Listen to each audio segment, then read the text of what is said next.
Ngayong araw, pinakamararanasan ng malaking bahagi ng Central Luzon, kasama yung Metro Manila, Southern Luzon, particular na yung Calabarzon, maging bahagi ng Mimaropa, at ilang bahagi pa rin ng Bicol Region, ang mga malalakas na mga pag-ulan at pagbugso ng hangin na dala ng bagyong si Ramil. As of 4 a.m. ay nasa may katubigan na malapit po sa may Alabat sa Quezon. In particular, nasa may Lopez Bay, yung sentro ng bagyong si Ramil. Sa kanyang lakas ngayon ay nasa 65 kilometers per hour, malapit sa gitna.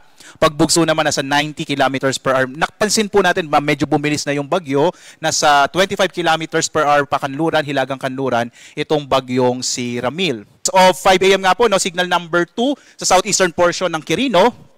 Gayon din sa central and southern portions ng Nueva Vizcaya, central and southern portion ng Benguet, central and southern portion nitong La Union, Pangasinan, Aurora, kasama yung Nueva Ecija, Bulacan, Tarlac, Pampanga, northern and central portions ng Zambales. Signal number 2 din sa northern part ng Metro Manila, northern and central portions ng Rizal, northern portion ng Laguna, northern and eastern portions ng Quezon, kasama dyan yung Polillo Islands, Camarines Norte, northwestern portion ng Camarines Sur. Signal number 1 naman sa Cagayan, kasama itong Babuyan Islands, Isabela, nalalabing bahagi ng Quirino at ng Nueva Vizcaya, gayon din ang mga lalawigan ng Apayao, Abra, Kalinga, Mountain Province, Ifugao, nalalabing bahagi ng Benguet, Ilocos Norte, Ilocos Sur, nalalabing bahagi ng La Union at ng Zambales, gayon din dyan sa amin sa Bataan.